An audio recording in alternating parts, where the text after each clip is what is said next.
Institutional investors are trying to fake you out. We have a lot of news coming in today, a lot of cryptos pumping, a lot of stocks pumping.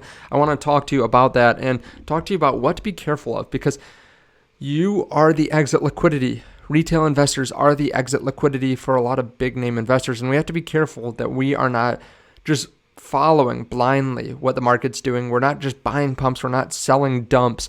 We have to look for the longer term, and I'm going to explain a couple stocks and cryptos that people are not doing that on, and some really good opportunities out there right now. So if you don't mind, hitting the subscribe button underneath the video, that way you can see future videos. There's also a link down there to Moomoo. In case you want some free stocks, you can get a ton of free money if you just deposit $100 on the stock trading platform. There's also a link down there to Margex in case you want to trade on margin in crypto. But be careful of that. Always do your own research and only put in money that you're willing to risk in leverage trading. Now, the overall crypto market's looking pretty good today. Bitcoin's up 2.3%. A lot of other cryptos are pumping up massively. Yesterday, I did a video talking about some of the cryptos that are pumping up 20 to 50% last night. We're going to go through that again, look at them here today, because some of them have fallen, and some new ones, some of my only cryptos that I am holding are some of the best performers over the last 24 hours. We'll talk about that and whether now is a good time to be buying Polygon, Matic, or Phantom. But let's take a look at the news today. U.S. GDP rose 2.9% in the fourth quarter, more than expected even as recession fears loom. We also have jobless claims coming in and still pointing to a very strong labor market. This is causing some people to really wonder if we're going to get 25 basis points next week from the Fed, and at the next meeting, which is pretty much what we're pricing in now. Yesterday it was priced in 100%. I believe a lot of investors are now thinking there's a better possibility that they might have to continue to raise rates, because if GDP is still coming in and jobless claims are still low, we still have a really strong labor market, that would indicate that maybe we're going to see some more inflation in the future. While we're still seeing inflation come down now, if GDP is raising, that floats out more money. There's still a growing economy causing people to want to spend more. I think that's where we're starting to see a little bit of a drop in the market. You can see actually the NASDAQ was up pretty decently earlier in the day, and now we start to fall down. We're still positive for the day, and who knows by the time you see this. I'm doing videos in the middle of the day because I want to update you right when this comes out, not after the market closes. Who knows what will happen the rest of the day, but I think that's what is happening right now in the market. That's why we started to fall a little bit, and that's what's happening in crypto a little bit, because we had some excitement last night. Some people just calming down with this GDP number coming in, the jobless claims numbers, probably repricing in maybe a slightly higher chance of some higher rates in the future. Now, some companies are still doing really well. For example, Tesla is up 8.6% today after really good earnings. They're my second largest position of any liquid asset. They're my largest equity holding, or my largest stock. And we have to be careful on this one, because large investors really run the show when it comes to the stock market and crypto as well. A lot of hedge funds run the show specifically for equities. Now, those hedge funds and big money are really focused on the short term. It makes a lot of sense, right? They're trying to get assets under management. If your company or your fund underperforms the general market or some other hedge fund, the fact is that it does fall, your assets under management fall, and then you get paid less. So they're looking for short-term gains. Tesla obviously has not been the best company short-term, because there were some demand questions. When we see interest rates go up, less people want to buy expensive cars because you have to finance them, and that's more expensive. However, long-term, Tesla is a great company. They have really high margins. They have a great cash position. They have better technology. They have a wide moat. They have a lot of costs that have already been paid for. For example, if you want to start up a car company, you have to get production. You have to do R&D. You might have to set up charging if you're going to be an EV company. So they've gone through a lot of difficult times already. But short term, analysts didn't really like the outlook. And you can see that because it fell 75% in a couple months. Now, from that point, we're up about 50%. We went down to $101 back on January 3 or 4. Now we're up to $156. I think we have to be careful because big investors want you to be worried. When they're worried or when they're selling, everyone on CNBC, everyone that's talking about Tesla stock in any of the mainstream media is going to be saying that they have a terrible outlook and they're trying to get you to sell. They're trying to get you to sell. They'll come back and buy back in.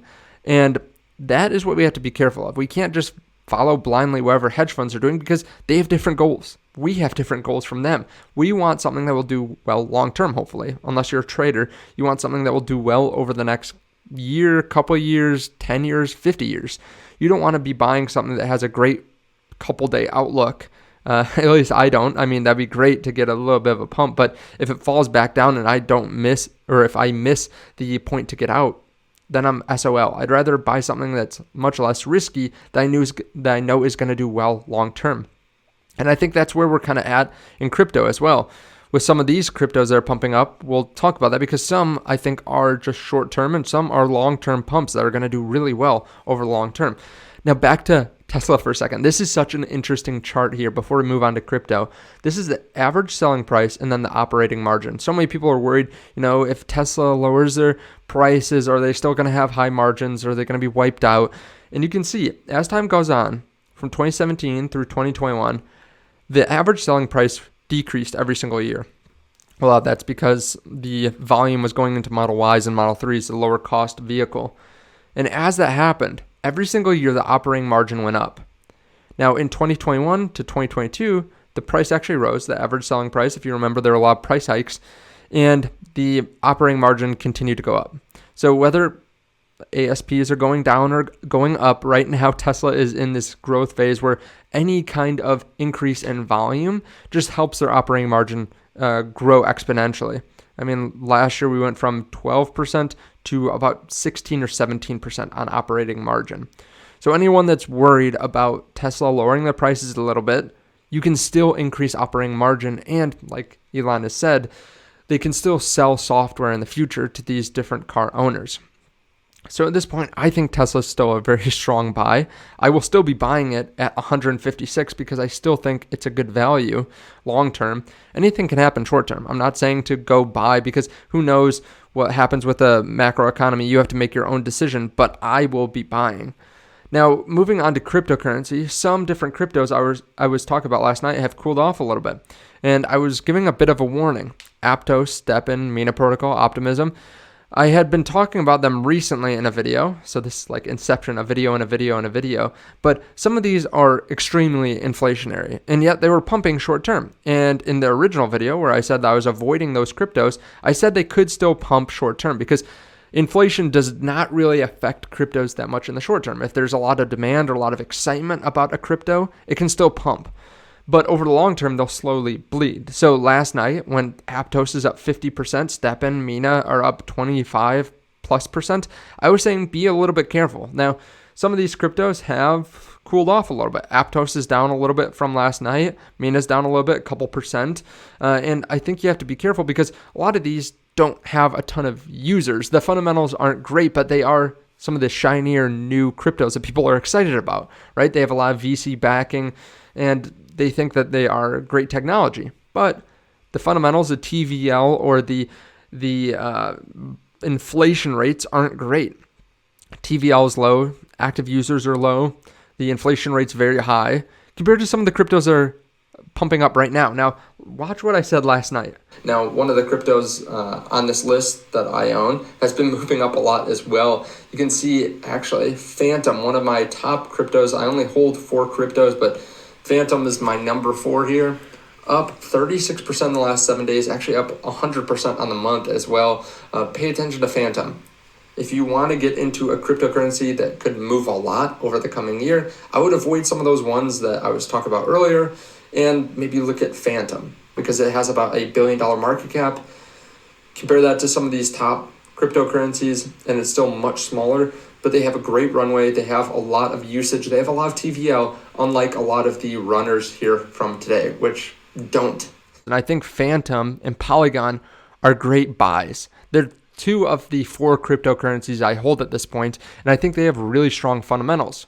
Now, I'm not trying to go and buy this pump. As I've said many times, I'm buying Bitcoin, and I want to transition some of my Bitcoin or some of my cash over to some of these altcoins at a later time. But I still hold Polygon and I still hold Phantom. And I think these have really strong fundamentals. So when they're not pumping like crazy, maybe you want a dollar cost average, or maybe you want to buy some of them. Now compare this to something like STEPN that has a fully diluted market cap that's 10 times their market cap right now. I think that it makes much more sense to buy something that's pretty much has their entire circulating supply already circulating, or already has their entire supply circulating, and again has really strong fundamentals and is not going to inflate you away, because again, you need a lot of buying if you want to counteract all this inflation. Now, why is Phantom pumping up today? Why is Polygon pumping up? Well, it could be for a variety of reasons. If you look at the Phantom unique addresses chart, it's just been exploding from 3.5 distinct addresses just a few months ago in October, now to 42 million. Now, I don't really know what's happening. I don't know why it's exploding. If they had some kind of partnership recently or something that just made them 20x or 10x, it's just crazier how fast they're growing. But I still think, again, like I said in the video, they have a really strong runway. They do have daily transactions falling down because we are in a bear market. Not as many people are using crypto, but they exploded last cycle, hence why they exploded in price last cycle as well. They grew to one of the biggest cryptocurrencies in the world. Same thing with Polygon, right? Polygon has a lot of strong activity and a lot of good users, and I don't think there's really any news about Polygon here today. I think it's just that, as I said in last night's video, one group of cryptos pumps, people jump on your exit liquidity because some other people take profit, and then the next crypto moves up. You don't want to continue trying to go to the cryptos that are pumping. You want to buy the ones that are really strong fundamentally. And that's why I've been saying that these cryptos are good buys. To be clear though, I do have some other cryptos as well, like Bitcoin and Ethereum, and I have much more of those than I have of Phantom and Polygon. But again, I want to add more to all my altcoins as time goes on. Now, if you've made it this far in the video, I have a special surprise for you. We have a big event that's happening tomorrow that I'm going to cover here in a second that could push crypto up dramatically or push it down as well. But if you've made it this far, give me a fire emoji in the comment section. That way I know that you've made it towards the end of the video. Now, what is happening tomorrow that's such a big event? We have a $1.48 billion options expiration happening tomorrow. It's always bigger towards the end of the month. I mean, if we look a week back, it was like $250 million. Now it's $1.5 billion because it's the end of the month. And bulls are doing quite well. So this is how it shakes out. If we end up between 20,000 and 21,000, the bulls still win $115 million. If it's between 21,000 and 22,000, bulls get $320 million. Between 22 and 23, the profit going to the bulls is 455, and 23 and 24 would be 595 million. Now, most of the people betting on this are bullish. There's a 1.15 call to put ratio. I think we're still going to have to see what happens over the next day. I would love to see bulls rack up some wins here, but if we see some big price movements, just know that's probably the reason why. It's bulls and bears trying to go at it over this options expiration. So I'm not saying to go out and buy anything right now, but it may have some volatility coming. The whole crypto market might have some volatility coming in the next couple hours. So if you want to make some bets on that, you can check out the link underneath the video to Margex. Now, if you want to see my video on some of the top cryptos to buy, I'll leave it right here on the end screen. Thank you so much, and I'll see you in the next video. Bye.